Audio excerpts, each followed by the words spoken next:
गावरान कोंबडीचं वजन जवळपास 90 दिवसामध्ये 2.5 किलो होतं. म्हणजे ते गावरान असू शकत नाही. 100% असू शकत नाही. आपल्या संग त्यांनी चॅलेंज लावा की बाबा गावरान कोंबडीचं वजन 90 दिवसामध्ये 2.5 किलो करावं. 5 ते 6 महिन्यानंतर ती फक्त 1.5 किलो होती. 1.5 किलो होते आणि 5.5 महिन्यानंतर 5 महिन्यानंतर अंड्यावर येते. अच्छा. आणि कोंबडी काटक, आणि कोंबडी काटक असते. इम्युनिटी पॉवर जास्त. इम्युनिटी पॉवर जास्त. गावरान कोंबडी ओळखण्याची ही निकष हे आहे. निकष आहेत.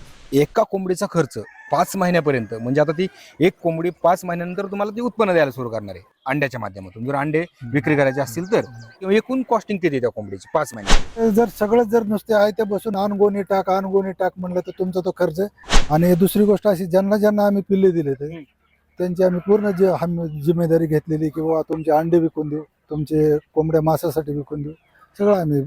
नंतर भविष्यात जे येणारे रोग आहेत येत नाहीत का, ते का तर तुम्ही आता तुम्हाला तुमच्या दंडावर दिवे आहेत की नाही मला माहित नाही, परंतु ज्यावेळेस आम्ही लहान होतो त्यावेळेस आमच्या दंडावर असे वन येत. ते कशासाठी तर त्यावेळेस जे रोग होते ते भविष्यात त्या माणसाला रोग येऊ नयेत म्हणून ती लस दिलेली असते. सरांसोबत चर्चा करणार आहोत याची सुरुवात कशी झाली आणि 7,000 कोंबड्यापर्यंत ते आता नेमके कसे आले.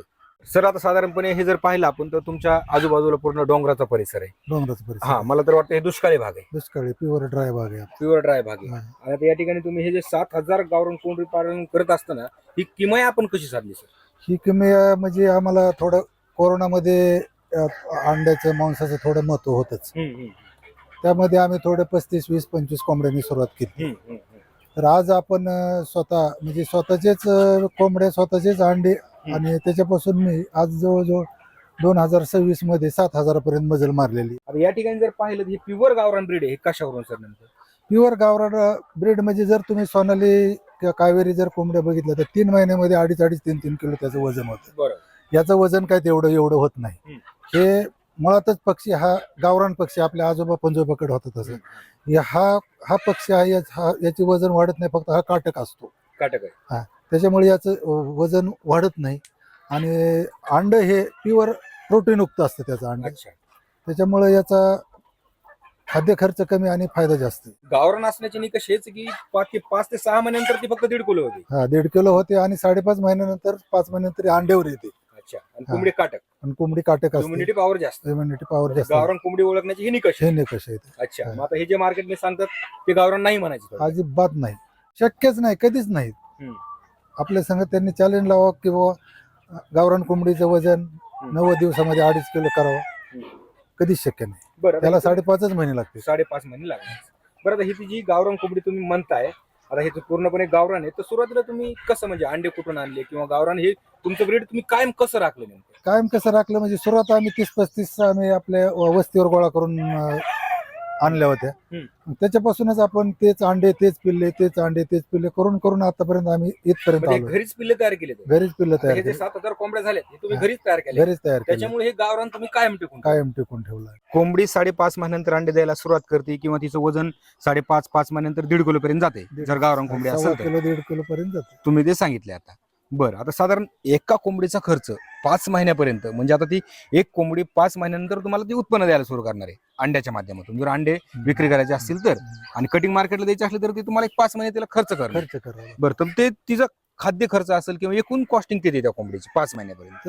जर आपल्याला डायरेक्ट 5.5 ते 6 महिन्यानंतर कटिंगला जर द्यायचीच असेल तर 1 किलो आपण समजा जन्माल्यापासून त्याचा खर्च साधारणतः 200 ते 250 रुपये त्याचा खर्च होतो 5 महिन्यापर्यंत. 5 महिन्यापर्यंत. तर ते 5 महिन्यापर्यंत 250 खर्च झाला, ते 1.5 किलोच्या जर आसपास गेली आणि 350 रुपयाच्या जरी समजा किलोने आपण रेटने जरी दिली तरी आपल्याला 500 ते 600 रुपये त्याच्यापासून मिळतात. म्हणजे हे 50% मार्जिन आहे. 50% 60% मार्जिन आहे. पण ते आपल्याला 5 महिने संगोपन करणे एका कोंबडीचं. बरं, आता हे तुम्हाला जो खर्च आहे तुमचा 200-250 रुपयापर्यंत जातोय, आता हे तुम्ही घरीच खाद्य तयार करताय त्याच्यामुळे तो जातोय. त्याच्यामुळे नाही, हा जो खर्च आहे ही आम्ही स्वतः सगळं 25% पर्यंत बाहेरची कॉस्ट आणल्यामुळे तो तिथपर्यंत जातो. अच्छा. जर तुम्ही सगळं जर नुसते आहे त्या बसून अनगोणी टाक म्हणलं तर तुमचा तो खर्च ते तिच्या कॉस्टच्या लेवलला बी जाईल. त्याच्यामुळे ते परवडत. फक्त बॅलन्सच होईल. फक्त बॅलन्स. आणि त्यामुळे ते बंद करतात. त्याच्यामुळे ते बंद करतात लोक. म्हणजे तो खरं तर कॉस्टिंग खर्चच कमी करता आला पाहिजे. मूळ मुद्दा ह्याच्यामध्ये कुक्कुटपालन परवडण्यासाठी कॉस्टिंग खर्च कमी करणे, बस योग्य संगोपन करणे, त्याच्या आरोग्याकडे लक्ष देणे, आणि दररोज फिरताना माणसाचं निरीक्षण पाहिजे बारीक. ही कोंबडी उभा राहिली का राहिली, ही कोंबडी बसती का बसती, हे पाहणं गरजेचं आहे. त्याच्यामध्ये फिरणं हा महत्वाचा पॉईंट आहे. दुसरं सांगितलं की तुम्ही आरोग्य, कारण कोंबड्यामध्ये मर होते, कारण मर तर ते जनरल आहे किंवा नॅचरल आहे, ते होणारच. ती मर टाळण्यासाठी तुम्ही काय करता? मर टाळण्यासाठी त्याला एक आमच्याकडे जे टाकी आहे पाण्याची, एक पिण्यासाठी आणि एक औषधासाठी, त्याच्यामध्ये आम्ही महिन्याला 15 दिवसाला त्या बारक्या छोट्या टाकीमध्ये ब्रोटॉन, वायमरल असे थोडे औषधं टाकतो. बाकी काय त्याच्यामध्ये बाकीच्या सारखं एवढं ही नाही याच्यात. मर नाहीच आहे. खरं तर गावरान कोंबडीमध्ये मर कमी आहे. एकदम नगण्य. त्याच्यासाठी फक्त सुरुवातीचे पिल्लाचं संगोपन एक महिन्यापर्यंत चांगलं होणं गरजेचं आहे. बस 1 महिन्यानंतर मग ते कमी मर होणार. ते आपोआप इम्युनिटी पॉवर येऊन ते आपोआप म्हणजे पुढच्या मार्गाला व्यवस्थित लागतं. अच्छा, मर त्यामुळे कमी होते. बरं, आता हे 2.5 एकर तुम्ही जे क्षेत्र सांगितलंय त्या ठिकाणी शेवग्याची लागवड केली, वर शेवग्याला शेंगा पण आल्यात, पालाही भरपूर आहे. पाण्याचं नियोजन कसं केलं कंपनी? पाण्याचं नियोजन म्हणजे तिथं टाकी, तिथं पलीकडे मग तुम्हाला दाखवली ती टाकी दाखवल्यानंतर हे असे ऑटोमॅटिक ड्रिंकर येते. याला पाणी टाकायची गरज नाही किंवा काय नाही. त्या टाकीमधून पाणी त्यांना जेवढं लागेल तेवढंच पाणी येतं. त्यांनी चोच मारली तेवढंच पाणी येणार, बाकीचं ते त्याच्यावर पाणी सांडत नाही. काय नाही, त्याच्यामुळे कष्ट नाही सर. ऑटोमॅटिक पाणी टाकीतून डायरेक्ट इकडे येणार, त्यांनी चोच मारत तर तेवढंच पाणी म्हणजे वाया पण जाणार नाही. अजिबात वाया जात. बरं, आता सर्वात महत्वाचं असतं की सेडचं स्ट्रक्चर. अगदी गावरान कोंबडी पालन ज्या शेतकऱ्यांना सुरुवात करायची, तर त्यांनी किती कोंबड्यापासून केली पाहिजे, त्याचं सेडचं स्ट्रक्चर कसं असलं पाहिजे? त्याने ज्याला समजा सुरुवात करायची त्याने सुरुवात तर कधी मोठी माझ्या हिशोबाने करूच नाही. आपलं छोट्यापासून थोडं स्टेप बाय स्टेप वर गेलं पाहिजे. आता माझ्याकडे एवढं दिसतं हे काय मी 1 दिवसात केलेलं नाही. तेच विचारायचं. याच्यासाठी माझे 7 ते 8 वर्ष गेले. तर सुरुवात थोडं आपलं थोड्या पिल्लापासून करावा, म्हणजे मग एक अनुभव येत चालतो माणसाला. आपण कुठं चुकलो, कुठं काय झालं ह्याचा अनुभव येतो. आणि शेड हे असं एवढं काय त्या बॉयलर सारखी एसी बीसी बनवायची गरज लागत. त्याला साधं आपलं वर सिमेंटचे पत्रे मारले तरी चालते. बांबूचं केलं तरी चालेल. बांबूचं केलं तर ते केलं तरी चालेल. आता तुम्ही हे 2.5 एकर मध्ये केलंय, थोडं कायमस्वरूपी असं होतं, तुम्ही थोडं लोखंड यूज केलं. लोखंडी पण ज्या शेतकरी अगदी सुरुवातीला करतात, तुम्ही पिल्लांचा खर्च एकंदरीत तुमचा होणार आहे, त्यामुळे शेडचा तुम्ही खर्च कमी केला. बांबूचं जरी शेड उभारलं तरी चालेल. आता हे जे तुमचं पूर्ण मुक्त संचार पद्धतीने दिवसभर कोंबड्या बाहेर फिरतात, पाला खातात, खाद्य एकदम बाहेरचं खातात, उकांडा असो, लेंड्या असून जेवढं तुम्ही काय शिंपडतात बाहेर ते खातायत, संध्याकाळी परत शेड मध्ये जातात. संध्याकाळी ते दिवस मावळला की त्यांना ऑटोमॅटिक कळतं आता दिवस मावळायला चाललाय, आपलं चला जागेवर. तो भाग पूर्ण रिकामा होतो. पूर्ण एक सुद्धा दिसणार नाही याच्यामध्ये. सवयीचाच भाग आहे तो. सवयीचा भाग नाही. ही गावरांमध्ये सवय येते. फक्त गावरांमध्येच ही सवय, बाकीच्या मध्ये सवय नाही. बाकीच्या कुठं बी अंडे घालणार हे जाणार नाही. तसं हे अंड पण जिथं आपण डबे बांधले तर तिथं जाऊन अंडे घालून परत चरायला येणार. तुम्ही जे डबे तिथे ठेवले तिथे जाऊन ते अंडे घालणार. अच्छा. तिथून पुन्हा चरायला इकडे येणार. असं ते गावरांचं वैशिष्ट्य. सगळीकडे तुम्ही सर शेवग्याची लागवड केली. शेवगा लागवड करण्यामागे काय कारण काय आहे? हे 2.5 एकर क्षेत्र पूर्वी पहिला नुसता शेवगाच होता. अच्छा. तर जसं जसं आमचे कोंबड्याचं उत्पन्न वाढत गेलं तसं आम्ही ही शेवग्याची शेती उत्पन्न न बघता कोंबड्यासाठी ठेवलं. त्याला हे पूर्ण टोटल कंपाऊंड वगैरे मारलं आणि त्याच्यामध्ये हे शेड करून उत्पादन चालू केलं. आणि हा शेवग्याचा एक फायदा झाला. मी 2-3 वर्ष पीक तर घेतलं, परंतु आता याच्या पाल्यापासून, याच्या शेंगापासून याची सावली तयार झाली. हा फायदा आम्हाला म्हणजे झाला आहे. बरोबर. हे कोंबड्यांना सावली झाली. बरं, शेवग्याच्या पाल्याचा कोंबड्यांना काय फायदा होतो? शेवग्याचा पाल्याचा कोंबड्याला फायदा म्हणजे असं ते शेवगा हा कॅल्शियम युक्त असतो. कॅल्शियम मुळे काय होतं, कोंबड्याच्या एकूणला चोचा मारता येतात, त्या मारित नाहीत. आणि जे शेवग्याचा पाला जमिनीत पडून त्याचं खत होण्यापेक्षा ह्या कोंबड्या सगळ्या वेचून खाऊन टाकतात. थोडक्यात खाद्य म्हणून त्याचा वापर होतो. म्हणजे हायड्रोपोनिक्स असेल, शेवग्याचा पाला असेल किंवा ओझल अशा 3 प्रकारचं खाद्य तुम्ही आता कोंबड्यांना देतो. याच्यामुळे तुमचं जे बाहेरचं फीड कॉस्टिंग आहे ते एकदम कमी. त्याच्यामुळे तुम्हाला हे परवडते आम्हाला. बरोबर आहे. बहुतेक आता महाराष्ट्रामध्ये जे पोल्ट्री फार्म जे लॉस मध्ये चालले त्याचं एकमेव कारण आहे खाद्य खर्च. म्हणजे त्यांनी इतर जर नाही काय केलं त्यांना परवडणारच नाही. नुसत्या खाद्याच्या ह्याच्यावर ही गावरान कुक्कुट पालन परवडत नाही. त्याच्यासाठी बाहेरचं कमी करणे आणि स्वतः घरचं कसं वाढेल, कोणत्या पद्धतीने आपल्याला कमी करता येईल त्याच्यावर जास्त लक्ष ठेवावं लागतं. आपण खाद्यावरचे कॉस्ट कमी करण्यासाठी हा खोटा टिप करतो.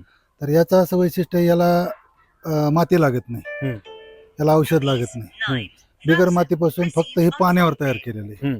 तर याच्यासाठी आपली चांगली प्रतीची मका बघून हम्म. ती एक दिवस पाण्यामध्ये भिजू घालणे. हम्म.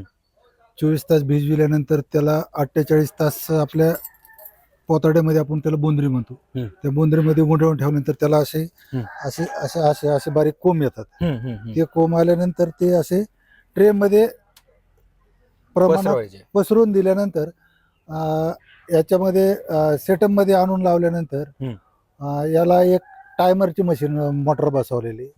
1 तासाला 1 मिनिट अशा हिशोबाने हे ऑटोमॅटिक पाणी पडतं. याला काही जास्त बघायची गरज लागत नाही. याला काही कष्ट नाही, याला औषध नाही, याला फवारणी नाही, काय नाही. फक्त हे पाण्यावर येतं आणि त्याच्यापासून हे असं. अच्छा, हे खाली मुळासकट द्यायचं का बघ कोंबड्यांना?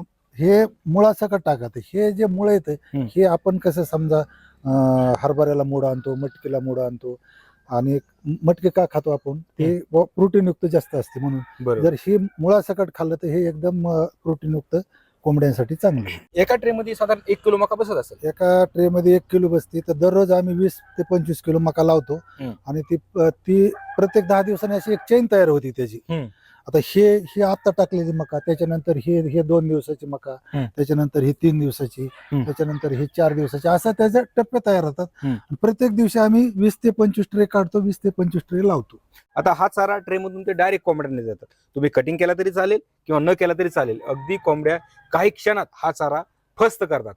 बाहेरचं फीड कॉस्ट जर तुम्हाला वाचायचं असेल, बाहेरचा खाद्य खर्च जर तुम्हाला वाचवायचा असेल, तर अशा प्रकारचा सेटअप तुम्हाला कोंबडी पालन असो, शेळी पालन असो किंवा गाय पालन असो, त्या ठिकाणी जर केला तर बाहेरचा फीड कॉस्ट या ठिकाणी तुमचा कमी होणार आहे. आणि विशेष म्हणजे ज्या ठिकाणी दुष्काळी भाग आहे, ज्या ठिकाणी तुम्हाला हिरवा चारा करणं शक्य नाही, तर अगदी कमी पाण्यामध्ये या ठिकाणी तुम्ही तो चारा करू शकतात. सर, साधारण किती पाणी लागतं याला? याला साधारण समजा 1 तासाला 1 मिनिट चालवतो आम्ही. 1 मिनिटामध्ये समजा साधारणतः 10 लिटर पाणी लागत. 1 मिनिटामध्ये? 1 मिनिटामध्ये म्हणजे 200 ट्रेला 10 लिटर पाणी. 10 लिटर पाणी लागते. तर हे जे आहे आजोला, ह्या आजोलाचं थोडं बेन असतं असं. हे बेन जर आपण पाण्यामध्ये टाकलं तर 8 ते 15 दिवसामध्ये याचे असे असे फुलून त्याचे हे तयार होतात. आणि हे असं चाळणीने घ्यायचं, असं टाकायचं, हे असं गोळा करून. तर हे साधारणतः आम्ही 50 किलो काढतो. किती दिवसाला? हे आठवड्याला 50 किलो निघतो. कारण की अजून आम्ही थोडं वाढवलं नाही. आणि हे काढून जर हे असं पाठीमागे राहिलं तर याच्यापासून पुन्हा 15 दिवसामध्ये असं वाफा तयार होतो.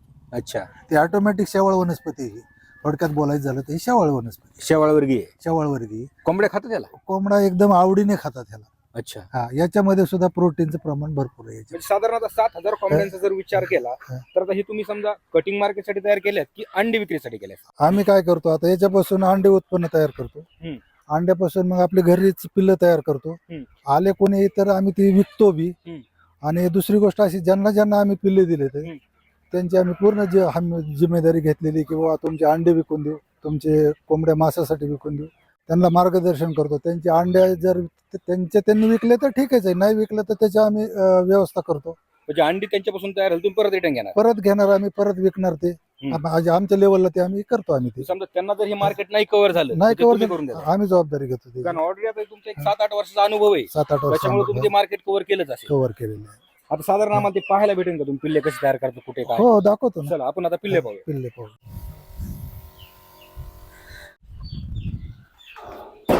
अच्छा, याच्यामध्ये अंडे ठेवता का तुम्ही? याच्यामध्ये अंडे ठेवतो. या मशीन मध्ये अंडे ठेवल्यानंतर आपल्याला पिल्लू किती दिवसांनी भेटतं? पिल्लू आपल्याला 22 दिवस लागते. 22 दिवस लागतात. जेवढे कोंबडी खाली दिवस लागते तेवढेच दिवस. याच्यामध्ये आतमध्ये काय मर होती का परत? आता मर व्हायचं काय, त्याच्यामध्ये समजा आपण कोंबडी बसली, 20 अंडे टाकले कोंबडी खाली, तर त्याच्यामध्ये 2-4 अंडे आपले वेस्टेजच जातात. तसं याच्यामध्ये 10-5% वेस्टेज अंडे जातातच ना. तिकडून आम्ही पिल्लं काढल्यानंतर पहिल्या दिवशी आम्ही त्याला मॅरेक्स म्हणून एक लस देतो. मॅरेक्स लस का द्यायची, तर भविष्यामध्ये त्यांना एक मॅरेक्स म्हणजे हा कॅन्सरचा प्रकार असतो. तर भविष्यामध्ये त्यांना कॅन्सर होऊ नये म्हणून आम्ही जन्माला मॅरेक्स देतो. आणि त्याच्यानंतर एक 7व्या दिवशी लासोटा, 14व्या दिवशी गंभोरा, पुन्हा लासोटा गंभोरा, असं एक महिन्यामध्ये लसीकरण पूर्ण केल्यानंतर त्याला भविष्यामध्ये रोग येत नाही. काय काय याच्यामध्ये 1500 मध्ये जवळजवळ 6000 पिल्ले आहेत आपल्याकडे. 6000 पिल्ले आहेत हा. आणि बाहेर 7000 कोंबड्या आहेत. बाहेर 7000 कोंबड्या. आता इथून शेतकऱ्याला तुम्ही थेट विक्री करता. इथून शेतकऱ्याला थेट विक्री करतो आम्ही. विक्री करतो, त्याच्या संगोपनाचं त्यांना आपण मार्गदर्शन करतो. हम्म. आणि पुढच्या मार्केटिंगचं सुद्धा आम्ही त्याची जर समजा नाही त्याला उपलब्ध झालं तर मग आम्ही सोय लावतो. तर त्याची जबाबदारी तुम्ही घेताय. महाराष्ट्रातील ज्या शेतकऱ्यांना गावरान कोंबडी पालन सुरू करायचंय, त्यांचं संगोपन करायचंय, तर अगदी तुम्ही सरांनी सांगितलं की 40-50 किंवा तुम्हाला जितकं शक्य आहे, जितकं तुमचं बजेट आहे, तितक्या बजेटनुसार तुम्ही कोंबडी पालन सुरू करू शकतात. आता यांचं जे कोंबडी पालन आहे, म्हणजे जरी तुम्हाला जे 7,000 जरी कोंबड्या या ठिकाणी दिसत असल्या तरी याची सुरुवात अगदी म्हणजे 40 ते 50 कोंबड्यापासून झालेली.